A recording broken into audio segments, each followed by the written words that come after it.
느헤미야가 이스라엘 백성이 마음을 합해서 성벽 건축이 순조롭게 진행되고 있습니다. 그러자 이제 산발라 도비아 이런 아람 사람 주위에 있던 사람들이 느헤미야의 성벽 재건을 다 막아서고 방해하고 이제 다 공격해서 이제 수포로 돌아가게 하려고 했는데 느헤미야가 한 손에는 이제 칼을 잡고 한 손에는 이제 일하면서 그것을 막아내는 그런 일들이 앞에까지 있었습니다. 이제 뭐 외적인 공격들을 다 막아냈으니까 이제 순조롭게 느헤미야 그 성벽이 완성될 거라는 생각을 하는데 전혀 예상치 못한 그런 일들이 오늘 이제 5장에서 터지는 것을 봅니다. 이제 외적인 공격만 있을 줄 알았는데 그럼 성벽이 무너졌다라는 것은 단순히 뭐 건축물이 하나 무너져서 건축을 다시 보수하고 리모델링을 하면 그런 차원이 아니라 성벽이 건축되지 않고 그 상태로 계속 진행됐다라는 것은 그들의 삶의 그 내면과 내적인 삶이 이미 무너져 있다라는 이제 증거 중에 하나일 뿐입니다. 느헤미야 역시 성벽을 짓는 이유는 단순히 성벽을 쳐서 뭐 외적인 외부의 침입이라든가 그것을 안전하게 지키기 위한 것을 넘어서서 이스라엘 백성이 하나님의 백성으로서 이제 무너졌던 것들을 다시 세우는 데 목적이 있지 단순히 건축물을 하나 져서 뭐 그렇게 하는 데는 목적이 있지 않은 것을 보게 됩니다. 어떤 문제가 있었는가라고 보니까 1절부터 5절까지 이 당시의 백성들이 이제 여러 가지 어려운 점이 있는데 특별히 1절에 보면 그때 백성들이 그들의 아내와 함께 크게 부르짖어 그들의 형제인 유다 사람들을 원망하는데 특별히 유다 사람들이라고 지칭했지만 이제 귀족들이나 이제 부한 사람들의 얘기를 하고 있습니다. 그러면서 2절에 어떤 사람은 말하기를 우리와 우리 자녀가 많으니 양식을 얻어 먹고 살아야 하겠다. 즉 양식이 없다라는 거죠. 양식이 지금 먹을 것 자체가 떨어져서 뭐 성벽 건축은 이제 어떤 주로 남자들이 가서 건축적인 건축의 일을 할 텐데 이미 집에 양식과 쌀이 떨어져 있는 그 상태를 얘기를 하고 있습니다. 이제 3절 보면은 어떤 사람은 우리가 밭과 포도원과 집이라도 저당 잡히고 이 흉년에 곡식을 얻자. 이미 위에 있는 사람들은 아예 그런 것도 없는 사람이고 그 다음에는 양식은 떨어졌으니까 뭐든 하나 저당 잡히고 양식을 얻어야 되겠다라는 그런 사람들이죠. 4절에는 우리는 밭과 포도원으로 돌을 빚내서 왕에게 세금을 바쳤도다. 이미 이 사람들은 세금 낼 돈이 없어서 밭과 포도원을 역시 저당 잡히고 빚을 낸 사람들이 나오고 있고 더 심한 것은 5절에 이제 어떻게 뭐 저당 잡힐 집, 뭐 포도원, 밭 이런 것이 없고 그 다음에는 이제 자녀들을 이제 종으로 노예나 종으로 팔아 넘기는 그런 일이 그 안에 이미 이제 비일비재하게 있었다라는 것을 나타내주고 있습니다. 이제 더 이상 성벽 건축을 하는 것을 이제 하지 못하고 이들이 느헤미야에게 와서 이와 같은 이제 부르짖고 이제 탄식을 하는 것을 이제 보게 됩니다. 고리대금을 하고 있다라는 거죠. 수많은 사람들이 이제 고리대금을 이제 동족에게 고리대금을 취해서 그들의 삶을 이제 궁핍해서 아주 어렵게 만드는 일이 그 안에서 성벽이 허물어진 상태에서 일어나고 있다라고 얘기하고 있습니다. 그러면서 5절 마지막 절에 이 사람들이 이렇게 얘기합니다. 그렇게 되었으나 우리에게는 아무런 힘이 없습니다. 자녀가 종으로 팔리고 집에 먹을 것이 없고 그런데 더 이상 우리는 어떻게 할 수 있는 힘이 없습니다. 바닥을 체험하는 거죠. 바닥 중요한 지점이죠. 바닥을 체험해서 이 사람들이 드디어 울부짖고 부르짖게 되는 것들을 보게 됩니다. 예상치 못한 아마 느헤미야가 이 정도까지인지는 몰랐을 거다. 근데 주변에 산발라 도비아 이 정도만 잘 처리하면 될 거라는 생각을 했을 텐데 전혀 예상치 못한 데서 큰 어려움들을 보고 이제 6절에 보면 느헤미야가 크게 분노했다라고 얘기하고 있습니다. 분노해서 이것을 어떻게 처리해야 될 것인가 라고 할 때 느헤미야는 역시 지혜로운 사람이죠. 그 조국이 다 불타고 허물어졌다는 소식도 듣고 바로 이제 성벽 재건으로 나오지 않고 수일 동안 기도하고 금식하고 때를 찾고 했던 사람이듯이 역시 크게 분노했지만 7절에 이렇게 얘기합니다. 깊이 생각하고 이제 귀족들과 민정들을 꾸짖고 전체적인 대회를 엽니다. 큰 모임을 열어서 이제 이것들을 처리해 나가는 것을 보게 됩니다. 거기 보면 깊이 생각하고 꾸짖었다. 이 앞에는 분노했다라고 얘기하고 있고 그 가운데 생각하고 그럼 깊이 분노했으니까 그 다음에 분노해가지고 꾸짖는 거 아니에요 보통? 그죠? 근데 중간에 생각하고가 있습니다. 깊이 생각하고 꾸짖었다라는 거죠. 이 분노와 정죄와 이 그런 마음이 아니라 하나님께서 주신 마음으로 깊이 생각하고 그러나 꾸짖었다라는 것을 여러분 기억을 해야 됩니다. 뭐라고 얘기하는가? 너희들이 높은 이자를 고리대금을 하고 있다는 거죠. 고리대금. 그러면서 8절에 그들에게 이르기를 우리는 이방인의 손에 팔린 유다 형제 우리 형제 유다 사람들을 우리의 힘을 다하여 도로 찾았거늘 너희는 너희 형제를 팔고자 하느냐 더구나 우리의 손에 팔리게 하겠느냐 하매 그들이 잠잠하여 말이 없기로. 이스라엘 이제 느헤미야가 와서 이제 포로된 사람들을 다 하나님의 은혜로 다시 돌리고 하는 그런 일들을 하는데 이 사람들은 동족끼리 이제 서로 고리대금이나 이런 것들을 해서 서로 팔아 넘기는 정반대의 방향의 삶을 살아가는 모습들을 봅니다. 그때 느헤미야가 깊이 생각하고 꾸짖고 그 다음에 9절에 이렇게 얘기합니다. 내가 또 이르기를 너희의 소행이 좋지 못하도다. 우리의 대적 이방 사람의 비방을 생각하고 우리 하나님을 경외하는 가운데 행할 것이 아니냐. 너희의 소행이 좋지 못하다. 주로 귀족들과 리더들한테 이렇게 얘기하는 거죠. 부한 가문들한테. 여러분 어렵죠. 좋게 구슬리고 그래야 될 것 같은데 그렇게 하지 않고 정확하고 선명하게 그들의 소행에 대해서 얘기를 해주고 있습니다. 돌려 얘기하지 않고 너희들이 하는 것은 좋지 못하다. 그런데 이것이 단순히 경제적인 측면을 얘기하는 것이 아니라 무엇이라고 얘기하는가? 너희들이 이것 하는 것 자체가 하나님의 영광을 가리고 있는 것이다. 그렇게 접근하고 있어요. 경제적으로 이제 불공평하다. 그 얘기를 하기 이제 그 차원이 아니라 하나님이 너희들로 말미암아 이방인에게 비방을 받고 있고 하나님을 경외하지 않는 것 아니냐 그런 얘기를 하고 있어요. 즉 믿음과 연결을 시키고 있습니다. 왜 그러는가라고 이제 살펴보면은 오늘 말씀을 접어두시고 레위기 25장으로 가겠습니다. 앞에 구약성경 레위기 25장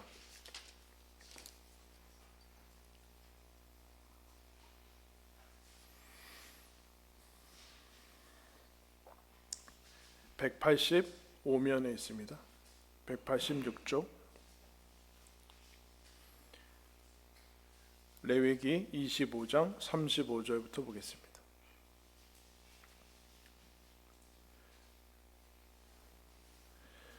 (35절부터) 제가 읽겠습니다. 내 형제가 가난하게 되어 빈손으로 내 곁에 있거든 너는 그를 도와 거류민이나 동거인처럼 너와 함께 생활하게 하되 너는 그에게 이자를 받지 말고 내 하나님을 경외하여 내 형제로 너와 함께 생활하게 할 것인즉 너는 그에게 이자를 위하여 돈을 꾸어주지 말고 이익을 위하여 내 양식을 꾸어주지 말라. 나는 너희의 하나님이 되며 또 가나안 땅을 너희에게 주려고 애굽 땅에서 너희를 인도하여 낸 너희의 하나님 여호와니라. 여러분 여기서 이스라엘이 각자가 생활하다가 무슨 사정이 있어서 어떤 사람이 가난하게 되면은 그를 이방인이나 객처럼 여기지 말고 형제로 여겨서 같이 거하게 해라. 그러면서 만약에 그가 이제 돈을 빌리면은 저당을 잡힐 수도 있어요. 신명기 같은 데 보면 저당을 잡힐 수도 있고 하지만 이자를 줘서 이자를 받으려고 그렇게 하지는 말아라. 그렇게 율법을 얘기를 하고 있고 더 나아가서 뒤에 이제 35절에 보면은 이스라엘은 동족을 종으로 삼을 수 없다. 그렇게 얘기를 하고 있어요. 동족을 종으로 삼을 수 없고 만약에 어떤 식으로든 자원해서 종이 되고 뭐 그러더라도 7년 그리고 10년 그 이제 희년 그렇게 하면 풀어줘야 되는 그런 규정들이 있습니다. 지금 무슨 얘기인가? 지금 느헤미야가 얘기하는 이유 39절 하나님이 왜 이러는가? 38절에 나는 너희의 하나님이다. 지금 너희들이 가나안 땅 지금 여기에서 지금 살아서 하는 모든 것들은 너희가 만들어낸 것이 아니다. 하나님이 주신 것 아니냐. 땅은 지파별로 나눴지만 땅을 주고 팔 수가 없었어요. 이스라엘 안에서는. 하나님이 땅은 영원히 나의 것이다. 그렇게 얘기를 하고 있고 그뿐만 아니라 출애굽해서 지금 너희들이 여기서 살고 있는 것은 출애굽한 거, 즉 하나님의 은혜로 출애굽을 했고 여기까지 하나님의 은혜로 살아왔는데 저 하나님의 은혜를 망각하고 마치 이것이 너희들의 노력이고 저 옆에서 이제 가난하게 된 사람은 물론 그런 게 있었겠죠.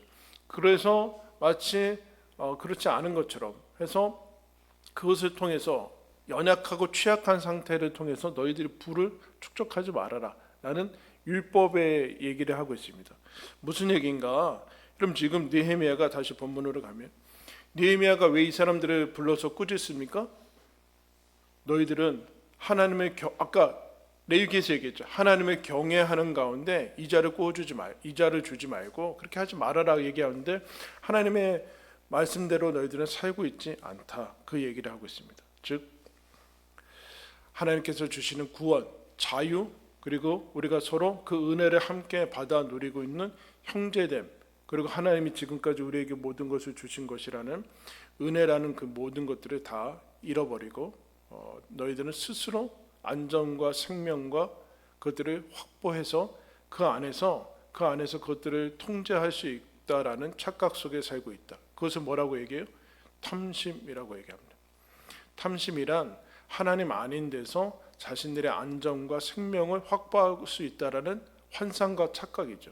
대표적으로 우리가 나온 것처럼 뭐 돈이나 이런 것들입니다. 땅, 돈.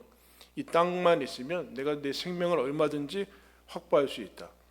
그러나 땅은 여러분 뭐 몇천 년 동안 계속 있었죠. 우리는 언제 갈지 몰라요. 근데 우리는 자꾸 그 안에서 내가 생명을 확보할 수 있다라는 자꾸 착각을 하게 된다라는 겁니다. 그러면서 이 느헤미야가 이것을 지적하고 너희들의 소행이 옳지 않다. 하나님의 율법을 버린 것이고 하나님을 경외하지 않고 있는 것이다 라고 지적을 합니다. 그때 10절 말씀에 보면은 느헤미야 10장 이제 5장 10절 나와 내 형제와 종자들도 역시 돈과 양식을 백성에게 구워 주었거니와 우리가 이제 그 이자를 받기를 그치자. 그런즉 너희는 오늘이라도 그들의 밭과 포도원과 감람원과 집이며 너희가 구워준 돈이나 양식이나 세포조지나 기름의 100분의 1을 돌려보내라. 이렇게 이자 받기를 당장 그치고 오늘 당장 너희들이 저당 잡히고 이자를 받은 것을 다시 원금과 함께 돌려주라. 여러분 이거 가능하겠습니까? 갑자기 뭐 느헤미야가 와가지고 뭐 성벽 쌓아서 뭐 그건 좋은데 갑자기 이와 같은 일이 일어나겠냐는 탕감해주라라고 얘기를 하고 있습니다. 탕감해주라. 그런데 놀랍게도 14절 말씀 보면 12절 말씀 보면 그들이 말하기를 우리가 당신의 말씀대로 행하여 돌려보내고 그들에게서 아무것도 요구하지 않겠습니다. 놀랍죠? 어떻게 얘기했어요, 여러분? 느헤미야가 잘 달려서 감동을 줬습니까? 어떻게 했어요? 꾸짖었어요. 꾸짖고 그들이 쳐서 그것도 공개적으로 모아서 얘기를 했거든요. 그런데 이 사람들이 그 얘기를 하자 그 얘기를 그대로 듣겠습니다 라고 얘기를 하고 있습니다. 여러분 어떻게 이것이 가능할까요? 그러자 느헤미야가 더 나아가서 뭐라고 얘기하는가? 제사장 앞에서 이걸 확증하자. 뭐 그 당시에 뭐 계약서나 뭐 그런 게 아니라 제사장이 언제나 그 마지막 확증하는 사람이니까 제사장 앞에서 너희들의 맹세를 확증해라. 그러니까 그대로 하겠습니다라고 이제 얘기를 합니다. 근데 그 다음에 13절 말씀 보면 느헤미야가 그 맹세한 다음에 내가 옷자락을 털며 이르기를 이 말대로 행하지 아니하는 자는 모두 하나님이 또한 이와 같이 그 집과 산업에서 털어버리실지니 그는 곧 이렇게 털려서 빈손이 될지니라. 꼭 이렇게까지 해야 돼요? 좋아. 많이 잘 들었으니까 그렇게 해야지. 그런데 지금 이들은 하나님께서 원래 없었던 소득을 하나님의 율법을 어겨서 취한 것이기 때문에 원상대로 회복을 시킬 뿐만 아니라 그것을 맹세했다. 좋다. 맹세한 다음에 느헤미야가 상징적인 행동을 하죠. 그 주머니를 털면서 먼지를 일으키면서 만약에 너희가 이 서약을 지키지 않으면 하나님이 너희 산업과 모든 것을 다 빈손이 되게 해서 털어버리실 것이다 라고 하니까 이 사람들이 회중이 어떻게 합니까? 아멘 하고 여호와를 찬송했다 라고 얘기하고 있어요. 여러분, 하나님의 율법을 어겨서 가지고 있는 그 모든 어떤 세상이 얘기하는 그런 좋은 것들은 여러분 짐입니다. 이들이 거기에서 이 가난한 사람들이 자기의 것들을 돌려받는 것도 은혜지만 이들이 그렇지 않은 이 사람들 것을 빼앗아서 가지고 있던 그거 여러분 인생에서 도움이 될 거라고 생각하는데 그렇지 않습니다. 자신들의 짐을 덜어버리는 것이고 그러면서 아멘하고 하나님을 찬송하고 그가 말한 대로 행했다라고 얘기합니다. 여러분 어떻게 이렇게 될 수 있을까요? 그것을 지금 우리가 살펴보고 있습니다. 그 다음에 14절 모습을 보면은 이제 갑자기 느헤미야가 우리가 진행되는 이 말씀은 느헤미야가 그 바벨론 그 관리에서 와서 이제 성벽을 짓는 그 과정이 있는데 갑자기 시간적으로 회고하는 느낌이 들어요. 회고. 그러니까 느헤미야서를 느헤미야 회고록이라고도 하는데 느헤미야가 자신의 인생의 막바지에 자기의 성벽 재건하는 것을 돌이키는데 갑자기 오늘 이 말씀은 14절에 내가 어떻게 했는가 그 다음과 그때 유다 땅에 총독으로 세움을 받았다는 얘기는 안 나왔거든요. 아닥사스다가 너 가서 네 고국 가서 성벽 짓고 우리한테 돌아오라 라고 얘기했는데 그렇지 않고 아닥사스다의 왕을 이제 허락을 받아서 20년부터 32년 동안 즉 32년까지 12년 동안의 유다 총독 즉 유다에 다스릴 수 있는 그 권한을 받아서 총독으로 재임을 합니다. 그걸 얘기를 하죠. 그러면서 그때 내가 총독의 녹을 받지 않았다 이 얘기를 하고 있어요. 그러니까 근데 총독의 녹이라는 월급이죠. 근데 그걸 왜 안 받았는가 이렇게 표현하고 있어요. 15절 후반절에 15절 보시면 나보다 먼저 있었던 총독들은 백성에게서 양식과 포도주와 은 40세겔을 그들에게서 빼앗았고 그들의 종자들도 백성을 압제하였으나 나는 하나님을 경외함으로 이같이 행하지 아니하였다. 나는 하나님의 믿음으로 그 율법을 어기지 아니했다. 그러나 내 전에 있는 총독들은 백성들을 탈취하고 압제하고 그래서 그들의 모든 것들을 다 빼앗았다라고 구별을 해주고 있습니다. 나는 말씀을 지켰습니다. 그렇게 얘기합니다. 그리고 이자를 받지 않았습니다. 이것이 무슨 경제적인 나는 청빈해서 그런 개념이 아니라 나는 하나님을 경외함으로 하나님의 말씀을 지켰다. 그 얘기를 지금 해주고 있어요. 그런데 그 다음에 느헤미야가 뭐라고 얘기하는가? 16절에 도리어 이 성벽 공사에 힘을 다하여 땅을 사지 아니했습니다. 그런 얘기를 해주고 있어요. 무슨 얘기인가? 하나님의 말씀을 지키고 그것들을 하지 않을 뿐만 아니라 거기에 멈추지 않고 내가 해야 될 일들은 무엇인가? 총독의 자리를 이용해서 백성들을 탄압하고 압제하고 탈취하는 것에 목적이 있지 않고 성벽 건축하는 사명에 집중을 해줬다라는 얘기를 하고 있습니다. 그러면서 더 나아가서 18절에는 내가 먹는 밥상에는 17절에 유다 사람들과 민족 백성의 이제 리더들이 150명이나 있었고 이방 사람들의 우리가 교류할 사람들이 있었으면 밥을 같이 먹었는데 무려 150명 정도를 내가 챙겼다. 그러나 다 사비로 했다. 그런 얘기를 하는 거예요. 얼마나 많은 사람들을 내가 섬기고 그랬는데 당연히 받아야 되는 권리인 총독의 녹도 받지 않고 그 앞에 있는 사람들은 그것을 더해서 착취하고 그랬는데 착취하지 않을 뿐만 아니라 녹도 받지 않고 거기서 끝나도 되는데 더 나아가서 내 것을 내어서 그 많은 사람들을 섬겼습니다. 그런 얘기를 하고 있습니다. 자기가 본을 보였다라는 얘기를 하고 있죠. 어떻게 느헤미야는 이럴 수 있었을까? 대부분의 사람들이 그렇게 살지 않고 당시 그렇게 흘러가는 대로 하고 있었는데 느헤미야는 어떻게 이렇게 할 수 있었고 앞에서 느헤미야가 얘기하니까 그 사람들은 어떻게 돌이킬 수 있었을까라는 그 얘기를 하는 거죠. 그게 19절 말씀입니다. 우리 19절 말씀 한번 읽겠습니다. 시작. 내 하나님이여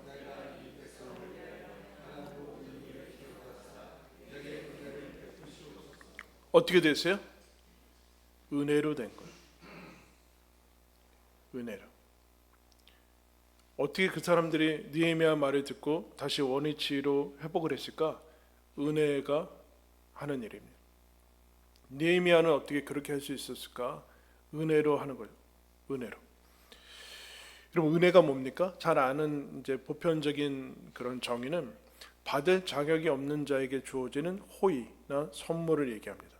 내가 받을 자격이 없는데 내 자격과 조건에 상관없이 주는 사람의 사랑과 자비에 의해서 어떤 것이 주어질 때 그것을 당연히 받을 삭시라고 하지 않고 선물이고 은혜라고 얘기합니다. 은혜. 내가 당연히 받을 자격이 있지. 그러면 그거를 은혜라고 여기지 않죠. 이게 기독교의 이제 우리 하나님께서 우리 이제 사람들과 이제 관계 속에서의 핵심인데, 그러니까 성경은 은혜라는 단어를 하나님께서 주시는 이제 선물이고 그것은 믿음이라고 표현합니다. 믿음도 여러분 믿음도 다른 말로 표현하면 은혜죠. 믿음은 우리 안에서 생겨나는 것, 우리가 만들어낸 것이나 아니면 우리가 뭐 행위를 통해서 얻어내는 이제 그런 것이 아니라 하나님이 주신 것이고 하나님의 선물이고 그런 말미암아 하나님께서 그 안에 예수 그리스도의 의와 그런 것들 다 선물로 주셔서 그게 값없이 주시는 은혜다라고 얘기합니다. 달라스 윌라드라는 작자가 은혜를 이렇게 표현합니다. 은혜는 하나님이 우리의 삶 안에서 행동하셔서 우리가 스스로 할 수 없는 것을 성취하는 것이다. 그러니까 우리 힘으로는 할 수 없는데 하나님이 우리 안에서 이것을 성취하게 하는 것을 은혜다 이렇게 정의합니다. 은혜는 우리와 우리의 행동 안에 스며들어 하나님의 지혜와 능력 안에서 그 행동들이 효력을 나타나게 만든다. 하나님 나라의 실제 안에서 은혜는 하나님이 우리와 함께 일하신다는 것을 의미한다. 하나님이 함께 나랑 함께 일하시게 해서 일이 되어지게 하는 게 은혜라는 것이죠. 은혜. C.S. 루이스는 은혜를 이렇게 정의했습니다. 은혜는 하나님이 필요함을 어린아이처럼 순전히 즐겁게 받아들이는 것이요 기쁨으로 완전히 의존하는 것이다. 유쾌한 거지가 되는 것이다. 뭐 표현이 좀 그렇지만 거지라는 것은 이제 동냥하는 거 아니야? 달라고 구걸하는 건데 하나님 앞에서 즐거운 거지가 돼서 하나님께서 주시는 것을 받아 어린아이처럼 주십시오 하면서 받고 또 즐거워하는 것을 은혜라고 표현을 해주고 있어요. 그래서 피조물이여 유쾌한 거지인 우리는 의존함으로써 하나님께 영광을 돌린다. 우리가 시작부터 그렇고 마지막까지 그리고 구원 얻으면서 이제 조금 시간이 지나면 자꾸 착각하게 되는데 자기 힘으로 자꾸 살려고 그래요. 이게 자기 힘으로 산다는 것과 믿음으로 살고 의존하면서 사는 것에 이 구분을 잘 하지 못하는데 하나님을 의지하는 것과 하나님이 주시는 것들을 의지하는 것과는 다른 얘기죠. 그러면 열심히 살지 말고 노력하지 말라는 얘기인가요? 자꾸 이쪽으로 자꾸 빠지는데 그렇지 않고 하나님을 의지하면서 우리가 해야 될 일들을 힘써 다하고 그때 얘기했죠. 여러분 하나님을 의지해서 성벽이 저절로 3일 만에 쌓아집니까? 우리가 해야 될 일은 해야죠. 그게 율법에 나와 있어요. 하나님께서. 근데 율법을 지킬 수 있는 원인과 동기는 어떤가? 여러분 출애굽한 다음에 율법이 주어지죠. 출애굽한 다음에 주어지는 거예요. 그러니까 구원을 믿음을 얻은 다음에 우리가 어떻게 살아야 될 것인가, 힘써야 될 것은 무엇인가가 율법인데, 즉 이 율법을 지킬 수 있는 힘과 동기는 은혜로부터 주어진다는. 공포나 아니면 거기에 뭐 공로사상이나 이 율법을 얻어서 구원을 얻겠다라는 식으로는 율법을 지킬 수 없다라는 뜻이에요. 하나님을 사랑하고 그런 말미암아 하나님이 내가 전혀 내 힘으로 얻을 수 없는 것을 얻게 해주셨구나. 거기에 감사해서 율법을 지켜나갔고 말씀을 지켜나가는데 때로는 실패하죠. 잘 안 되죠. 그때마다 다시 하나님의 은혜로 시작하는. 그래서 탐심과 믿음을 이제 대조하고 있고, 그것은 우리가 준비하고 열심히 지혜를 가지고 애쓰라는 것과는 상관없이 그거와는 다른 문제고 하나님을 의지해야 된다. 하나님이 내 안에서 내가 모든 것을 하나님께 의존해서 살고 있다. 취약한 상태에서 그렇게 살고 있다. 그 얘기를 여러분 하고 있습니다. 그래서 은혜는, 저는 가끔 그렇게 기도해요. 은혜로 되게 해주십시오 라고 기도할 때 한번 따라할까요? 하나님 되어지게 해주십시오. 하나님 되어지게 해주십시오. 하나님 저들이 되어지는 은혜를 알게 해주십시오. 자기의 힘으로가 아니라 이거 힘으로 능으로가 아니라 하나님의 은혜로 되어지는구나 라는 것을 경험하게 해주셔서 내가 하나님이 언제나 필요하고 하나님의 은혜가 나와 함께하고 있고 내 힘으로만 살아갈 수 있는 힘을 그런 인생을 허락하신 것이 아니구나 라는 것을 아는 게 이런 믿음이죠. 근데 느헤미야가 지금 그렇게 구하고 있어요. 하나님 은혜를 베풀어 주십시오. 은혜를 아는 사람이 은혜를 구하고 있는 것을 여러분 보게 됩니다. 여러분 은혜, 성경에서 은혜라는 단어, 은혜를 제일 많이 언급한 사람이 누굴까요? 바울입니다. 바울이 서신서에 보면 은혜라는 단어를 얼마나 많이 썼는지 몰라요. 그러면서 우리 사도행전 한 군데 찾겠습니다. 사도행전 20장 신약성경 223면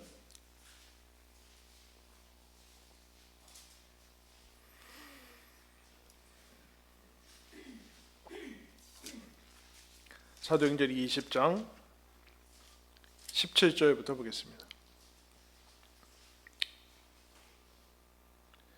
사도 바울이 이제 에베소에서 이제 여기서 3년 동안 있다가 이제 헤어지는 장면인데, 바울이 밀레도에서 사람을 에베소에 보내어 교회 장로들을 청하니 오매 그들에게 말하되 아시아에 들어온 첫날부터 지금까지 내가 항상 여러분 가운데서 어떻게 행하였는지를 여러분도 아는 바니 곧 모든 겸손과 눈물이며 유대인의 관계로 말미암아 당한 시험을 참고 주를 섬긴 것과 유익한 것은 무엇이든지 공중 앞에서나 각 집에서나 거리낌이 없이 여러분에게 전하여 가르치고 유대인과 헬라인들에게 하나님께 대한 회개와 우리 주 예수 그리스도에 대한 믿음을 증언한 것이라. 한번 따라했습니다. 은혜는 각성케 한다. 그러면 사도 바울이 20절에 사람들한테 유익한 것은 거리낌 없이 너희들한테 전했다. 그렇게 얘기를 하고 있어요. 어떤 걸 전했는가? 하나님께 대한 회개해야 된다. 그 상태로는 지금 그 상태로 뭔가 덧붙여서는 새로운 삶을 살아갈 수 없고 완전히 돌이키고 거듭나야 된다라고 얘기하고 있고, 예수에 대한 믿음, 돌이켜서 정결하게 돼서 비워내가지고 그런 식으로 완성되지 않고 예수를 믿어야 된다. 그렇게 얘기를 하고 있어요. 지금 은혜를 얘기를 하고 있어요. 그러면서 뭐라고 얘기하는가? 이제 22절에 보라 이제 나는 성령에 매여 예루살렘으로 가는데 거기서 무슨 일을 당할는지 알지 못하노라. 오직 성령이 각성해서 내게 증언하여 결박과 환난이 나를 기다린다 하시나 내가 달려가 있기가 주 예수께 받은 사명 곧 하나님의 은혜의 복음을 증언하는 일을 마치려 하면은 나의 생명조차 조금도 귀한 것으로 여기지 아니하노라. 한번 따라해주세요. 은혜는 분별하게 한다. 무슨 분별이요? 자기가 해야 될 거, 하지 말 것을 분별하게 하죠. 은혜를 받으면 각성해서 선명하게 보고 내가 해야 될 거. 느헤미야는 성벽을 짓는 일, 사도 바울은 은혜의 복음을 전하는 일, 이방인들에게 선교사가 돼서 전하는 일, 그를 하나님께서 나에게 사명을 주셔서 각성케 하고 선명해 하고 돌이키게 하고 하는 일들을 한다. 근데 우리는 은혜를, 아까도 얘기했죠, 은혜를 자꾸 무슨 감동해서 눈물 나게 하는 것으로 밖에는 고집을 부리지 않아요. 그래서 은혜가 올 때 우리를 찔리게 하고 두렵게 하고 나 이 상태로 살면 정말 안 되겠구나 라고 각성케 하는 것을 은혜라고 받아들이지 않고 늘 감동이 돼서 좋은 말을 해줄 때까지 이렇게 고집을 부려요. 좋은 말을 해서 할 때까지 여러분 고집을 부려서 우리는 잘 변화되지는 않습니다. 은혜는 그렇게 다가오지 않고 하나님께서 우리에게 두렵고 떨림으로 다가오고, 그래서 사도 바울이 뭐라고 얘기하는가? 이렇게 얘기하고 있어요. 27절에 26절에 그러므로 오늘 여러분에게 증언하거니와 모든 사람의 피에 대하여 내가 깨끗하니 내가 꺼리지 않고 하나님의 뜻을 다 여러분에게 전하였음이라. 내가 너희들이 어떻게 생각할지, 좋아할지 안 좋아할지, 기분 좋아할지 나빠할지 생각하지 않고 하나님이 명하신 것이라면 다 얘기해. 느헤미야가 여러분 깊이 생각하고 사람들이 불러서 꾸짖고, 만약에 너희들 이 얘기 맹세에 듣지 않으면 하나님이 다 털어버리실 것이다 라고 얘기를 하고 있어요. 하나님이 이걸 원하시고 있고, 이래야지만 우리가 새롭게 변화될, 은혜가 은혜의 역할을 할 수 있다는 얘기예요. 거기에 전혀 나는 모든 사람의 피해에 대해서 깨끗하다. 그런데 이제 사도 바울이 떠나면서 이런 얘기를 합니다. 28절에 여러분은 자기를 위하여 또는 온 양떼를 위하여 삼가라. 성령이 그들 가운데 여러분을 감독자로 삼고 하나님이 자기 피로 사신 교회를 보살피게 하셨느니라. 내가 떠난 후에 사나운 이리가 여러분에게 들어와서 그 양떼를 아끼지 아니하며 또한 여러분 중에서도 제자들을 끌어 자기를 따르게 하려고 어그러진 말을 하는 사람들이 일어날 줄을 내가 아노라. 뭐래요? 내가 떠난 다음에 너희들 중에도 자기 말 듣게 하려고 하나님을 자기한테 자기 말 듣게 하려고 너희들 중에 일어날 것이다. 이리가 오는 것뿐만 아니라 너희들 중에 내 말 들으라고 하면서 어그러진 말을 하는 사람들이 일어날 것이다. 그리스도의 제자들. 그러나 이제 내가 너희들에게 한 말씀을 기억해야 된다라고 얘기를 해주고 있습니다. 31절에 여러분의 일깨어 내가 3년이나 밤낮 쉬지 않고 눈물로 각 사람을 훈계하던 것을 기억하라. 우리 싫어하는 거 다 나오지 않아요? 뭐 훈계를 하고 있을 지금 어느 시대인데, 여러분 이 시대에는 무슨 훈계를 받았었겠습니까? 여러분 오늘날도 다 오늘날만 그런 게 아니라 무슨 누가 누구한테 여러분 훈계를 들어요. 내 나이가 지금 몇이고 무슨 집에서도 말 안 듣는데 누구 말을 들어요. 근데 밤낮 눈물로 훈계를 했대요. 그리고 은혜의 복음인데 뭐 은혜롭게 할거 감동받게 하면 되는 거 아니야? 그렇지 않다라요.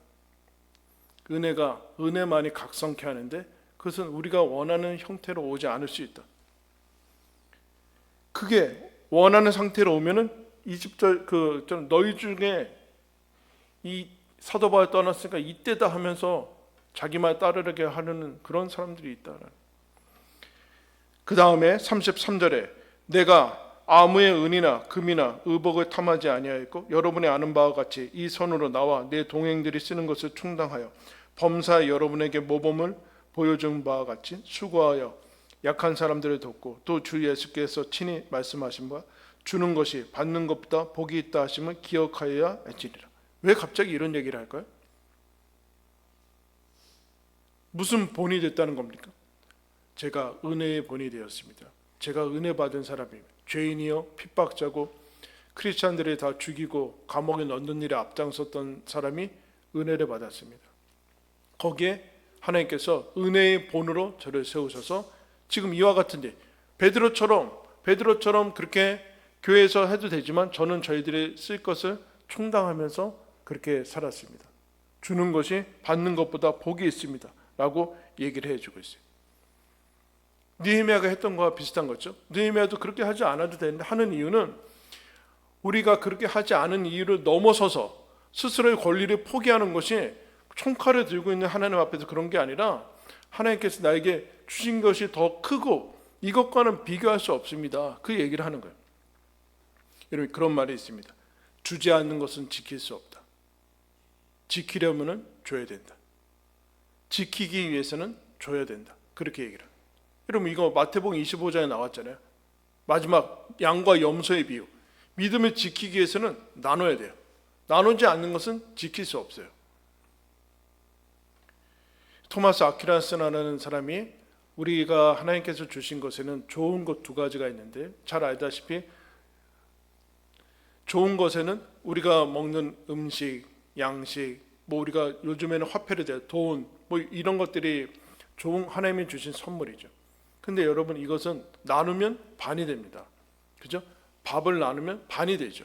그때 우리는 이거 아깝다는 생각이 드는 것이 당연하죠. 나누면 줄어드는 게 좋은 것인데 이것은 일시적인 것이고 이 땅에 속한 좋은 것이다. 그러나 나누면 배가 되고 나누면 점점 많아지는 더 좋은 것이 있다. 그것이 하나님께서 주신 귀한 선물이다. 그건 무엇인가? 기쁨이나 이런 것들이죠. 기쁨을 나누면 그럼 2배가 됩니까? 어때요? 안 되나? 옆에 사람 배 아파해가지고 끊기나? 기쁨은 배가 되고 슬픔은 반으로 주고 이게 더 좋은 것이다. 그러면서 그런 얘기죠. 그러면 우리는 덜 좋은 것을 나누면서 더 좋은 것을 배가시켜야 된다는, 그게 여러분 사도행전에 나온 2장 42절에서 47절에 초대교회 교회의 모습이 나오는 거 아닙니까? 사도의 가르침을 받아 그들이 모든 것을 자기 것이라 여기지 않고 각 사람은 나눠주면서 서로 통용하고 나누고 하면서 어떻게 되는가? 하나님이 그것을 기뻐하셨다는. 왜 그랬을까요, 여러분? 왜 거기가 꼭 그래야 된다는 율법이 아니라 이들은 그 전에는 이게 가장 귀한 것으로 여기고 있는 거예요. 하나님이 없으니까 이게 나의 생명을 줄 거라, 여기에 내 인생이 담겨 있고 내 노후가 담겨 있고 내 안전과 건강이 여기에 담겨 있어서 이것만 지키고 있고 어떻게든 남의 것을 빼앗아서 이렇게 살면은 잘 살 수 있어라는 착각을 가지는데 그렇지 않더라. 그런데 그렇지 않은 상태에서 하나님이 나를 예수 그리스도를 통해서 구원하시더라. 거기에 내 생명이 있고 내 삶이 있구나 라는 것을 알면서 그동안 소중했던 것들이 가장 소중하지 않은 것을 알고 가장 소중한 것을 아니까 놓게 되는 거죠. 하나님이 나를 소중하게 여기고 예수가 소중하고 예수를 함께 은혜를 받은 사람들이 소중하게 돼서 그들이 소중한 것들을 내가 소중한 것들을 나누면서 점점 하나님 나라의 것들이 더 풍성해지는 것들을 이제 보게 됩니다. 그래서 여러분 사도 바울이나 느헤미야나 다 이와 같은 얘기를 하는 거예요. 여러분의 것들을 억지로 나눠서 뭘 하라고 막 그런 얘기가 아니라 은혜를 알고 있느냐 그 얘기를 하는 거예요. 은혜가 있어야 된다. 그러면 어떻게 될까요, 여러분? 내 삶에 은혜가 있느냐 없느냐를 어떻게 알 수 있겠습니까? 감사로 알 수 있죠. 감사. 겸손하고 내가 지금 은혜를 받고 있는가 아니면 감사하고 있는가? 그러면 하나님께서 주신 것들 내가 오늘도 하나님의 은혜로 살았구나. 여러분 몇 살까지 살 것 같아요? 네? 언제 갈 것 같아요? 그때 갈 것 같아요? 언제 갈 것 같아요? 가끔 그런 생각을 합니다. 하나님이 오늘이 내 마지막이라면 나는 어떻게 살까? 어떻게 뭘 버려야 되고 뭘 바꿔야 될까? 나에게 1년이 주어지면은 과연 나는 어떻게 살 것인가? 지금처럼 똑같이 살까? 어떤 마음일까? 여러분 오늘이 마지막이라면 여러분 이 예배가 감사하고 간절하겠죠? 그런데 여러분 정말 내일이 우리의 것입니까? 그렇지 않잖아요. 언제 갈지 모르잖아요. 언제 어느 순간 하나님이 인생의 마침표를 찍고 우리를 오라고 할 수 있습니다. 내가 가진 것들 중에서 하나님이 언제까지 지금 그거 이제 나한테 내놓아야 된다 하면 줘야 될 거 아니에요. 이게 두려워서 우리는 스스로를 확보하려고 하는데 그렇지 않고 하나님이 선하신 분이고 가장 우리를 사랑하신 분이기 때문에 내가 누리는 모든 것들이 은혜구나. 그것을 알아차리지 못할 때 느헤미야처럼 하나님 은혜를 베푸십시오. 은혜를 베풀어 주십시오. 은혜를 구하고 은혜의 힘으로 살고 은혜로 각성하고 은혜를 흘려보내고 은혜를 주고 또 은혜를 받는 하나님의 은혜의 사람으로 서 있습니다. 하나님이 끝까지 그렇게 하실 것입니다 라는 고백이 여러분 오늘 우리가 읽은 말씀을 가능케 합니다. 여러분 은혜가 되게 합니다. 은혜로 되어야 됩니다. 은혜로. 그것을 여러분 기억하시고 은혜가 하나님의 사람으로 살게 하고 은혜만이 세상을 변화시킨다라는 사실을 기억하면서 오늘 기도할 때 하나님 저에게 은혜를 베푸십시오. 제가 어떻게 저 같은 사람이 어떻게 여기 와서 크리스찬으로 살아갈 수 있습니까? 하나님 제가 무엇인데 지금까지 하나님께서 살려주시고 이 땅을 하나님의 자녀로 살 수 있게 해주십니까? 여러분 말할 수 없는 은혜 아니겠습니까? 거기서부터 출발하면 우리의 삶에 분별하게 되고 보이게 될 것이고 각성하게 될 것이고, 내 소중한 것들을 여러분 옆에 있는 사람, 소중한 사람에게 줄 수 있게 될 것이고, 또 그들을 통해서 또 받게 될 것이고 하는 하나님 나라를 실제로 살아가는 그 은혜를 누리게 될 것입니다. 그것을 누리시기를 예수님의 이름으로 축원합니다. 기도하겠습니다.